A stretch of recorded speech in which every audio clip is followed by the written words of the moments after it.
मध्य प्रदेश विधानसभा का मानसून सत्र हंगामे की भेंट चढ़ गया। सदन की कार्यवाही 3 दिन पहले ही अनिश्चितकाल के लिए स्थगित कर दी गई। हालांकि विपक्ष के हंगामे के बीच वित्त मंत्री देवड़ा ने करीब 26,816 करोड़ रुपए का अनुपूरक बजट पेश किया। साथ ही हुक्का, बार और तंबाकू से बने उत्पाद के विज्ञापन पर बैन के लिए संशोधित विधेयक पास हुआ। 15वीं विधानसभा के आखिरी सत्र के दूसरे दिन विपक्ष ने आदिवासियों पर अत्याचार का मामला उठाया। कांग्रेस के आदिवासी विधायक फुंदेलाल मार्को सिर पर गोल टोपी और कंबल का कोट पहनकर विधानसभा पहुंचे थे। उन्होंने सदन में सीधी कांड को लेकर तंज कसा और कहा कि उन्हें शक है कि भाजपा विधायक पेशाब न कर दे उनके ऊपर। इससे बचने के लिए वो वाटरप्रूफ टोपी और कंबल का इस्तेमाल कर रहे हैं। पीसीसी चीफ कमलनाथ ने भी आदिवासी अत्याचार के मसले को सदन में उठाया। उन्होंने कहा कि रोजाना ऐसी घटनाएं सामने आ रही है। सीधी कांड में जो पेशाब कांड हुआ उसके विरोध में हम लोग कर रहे हैं। चलिए, इसलिए कि पेशाब ऊपर न कर दें, इसलिए इसका पानी को बचाव होता है ना इसमें, तो इसलिए हमने वो किया है। सदन में सत्ता सरकार चर्चा ही नहीं करना चाहती। हमें लगता है कि सदन जो चलाया था सिर्फ इसलिए कि अनुपूरक बजट कैसे पार कर ले, कैसे जो करोड़ों रुपए विज्ञापन में खर्च कर रहे हैं उसके लिए काम, वो आदिवासियों का अपमान हो रहा है उस पर चर्चा नहीं, महाकाल लोक पे भ्रष्टाचार हो रहा है उस पर चर्चा नहीं, महिलाओं पे हत्या हो रही है उसके ऊपर चर्चा नहीं। 11 तारीख से एक तो इन्होंने सदन शुरू किया, तब भी जो है विपक्ष की बात को इन्होंने सुना नहीं।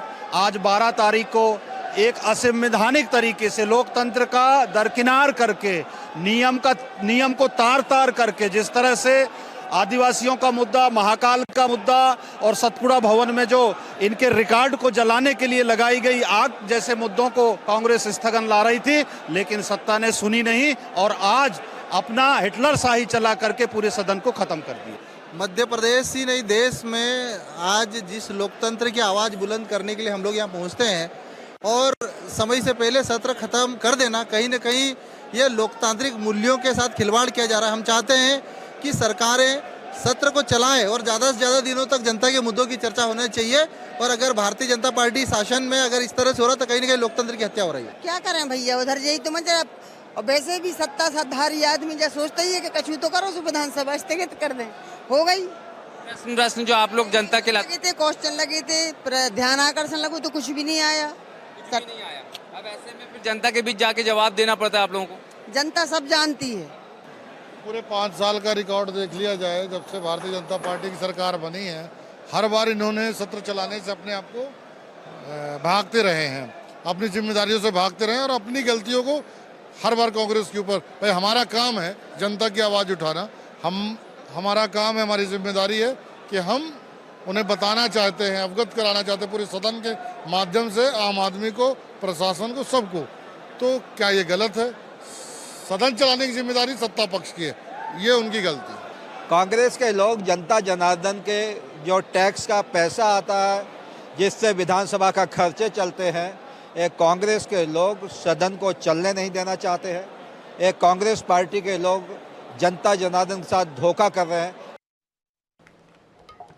मध्य प्रदेश विधानसभा के मानसून सत्र को अनिश्चितकाल के लिए स्थगित किए जाने पर कमलनाथ ने तंज कसा। उन्होंने कहा कि प्रदेश सरकार के पास सदन में बहस करने का नैतिक साहस ही नहीं। उन्होंने कहा कि प्रायोजित तरीके से आखिरी सत्र का समापन कर संवैधानिक मूल्यों का मजाक उड़ाया गया। कमलनाथ ने कहा कि कांग्रेस इस मुद्दे को लेकर सड़क पर उतरकर संघर्ष करेगी। इस विधानसभा का आखिरी सत्र था, 5 दिन के लिए घोषित किया गया था और हमें उम्मीद थी कि ये 5 दिनों में हर विषय पर चर्चा करेगी। कुछ घंटों चला, 2 दिन भी नहीं चला। कल कुछ घंटे चले और आज कुछ घंटे चले। मांग क्या थी? हमारी मांग थी कि जो आदिवासियों पर अत्याचार किया जा रहा है, इस पर हम स्थगन प्रस्ताव लाए। ये स्थगन प्रस्ताव नहीं मानते पर चर्चा के लिए तो तैयार हो जाते। ये तो चर्चा के लिए भी तैयार नहीं, ये किसी चीज पर चर्चा करने को तैयार नहीं है। ये सदन का सामना तो छोड़िए, आज तो हालात हैं कि ये प्रदेश का सामना भी नहीं कर पा रहे हैं। और मुझे जो उम्मीद थी इस लोकसभा से, इस विधानसभा से, कि मेरा इतना अनुभव रहा है, 40 साल मेरा लोकसभा या विधानसभा में अनुभव रहा है, हम इसका फायदा उठाते, जनता तक अपनी बात पहुंचाते, ये भी जनता की बात हमसे सुन लेते। इनको सुनने में परेशानी है, बस दबा दो, छिपा दो। आज इनके पास केवल यही बचा है। बड़ी खबर मिल रही है रायपुर से। यहाँ पर भूपेश कैबिनेट की बैठक शुरू हो चुकी है। मुख्यमंत्री निवास में हो रही है बैठक। मानसून सत्र की तैयारियों पर चर्चा होनी इस बैठक में। कैबिनेट में अनुपूरक बजट को भी दी जाएगी मंजूरी। विपक्ष के अविश्वास प्रस्ताव पर बनेगी रणनीति। बारिश और खरीफ फसल की स्थिति पर भी चर्चा इस बैठक में संभव है। तो कैबिनेट में अनुपूरक बजट को दी जाएगी मंजूरी। विपक्ष के अविश्वास प्रस्ताव पर किस तरह की रणनीति बननी है उस पर भी चर्चा होगी। बारिश और खरीफ फसल की स्थिति पर भी चर्चा संभव है।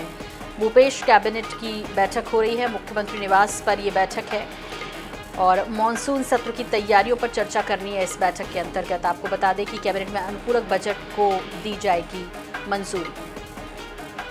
वहीं विपक्ष जिस तरह से अविश्वास प्रस्ताव की तैयारी कर रहा है उसमें कैसे जवाब देना है, किस तरह से निपटना है, इसे लेकर भी रणनीति की चर्चा संभव है। मुख्यमंत्री निवास पे ये बैठक हो रही है।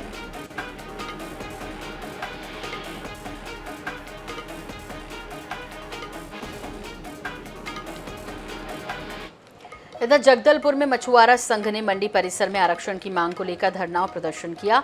धरने प्रदर्शन में संभाग के अलावा छत्तीसगढ़ के अलग अलग जिलों से हजारों की संख्या में निषाद मछुआरा संघ के लोग पहुंचे। समाज के सदस्यों ने मांग की है कि 1950 में निषाद समाज को अनुसूचित जनजाति के लिए भारत सरकार को पत्र भेजा था, लेकिन 5 दशक से ज्यादा बीत जाने पर भी मछुआरा समाज को आरक्षण का लाभ नहीं मिल पाया। समाज के लोगों ने समय समय पर सरकार को ज्ञापन देकर गुहार भी लगाई है, लेकिन सरकार की तरफ से कोई पहल नहीं हुई। मछुआरा समाज ने चेतावनी दी है कि यदि मॉनसून सत्र में मछुआरा समाज को आरक्षण का लाभ नहीं मिलता है तो उग्र आंदोलन करेंगे।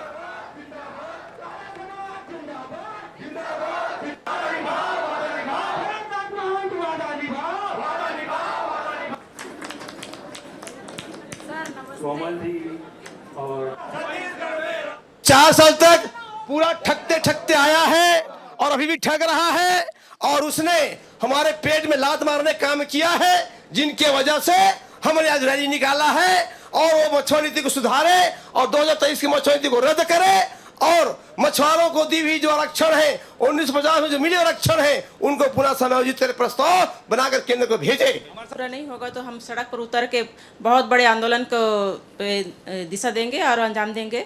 और इसी महिला शक्ति भी बहुत अच्छे से जोर शोर से यहाँ पर पूरा साथ में युवाओं के साथ में खड़ी रहेगी।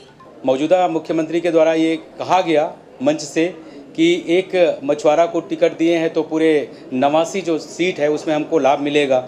ये इसका मतलब ये है कि हम हर जगह प्रभावी हैं और हमारी मदद से, हमारी जो है सहयोग से ही सरकार का जो है स्वरूप आता है, निर्माण होता है।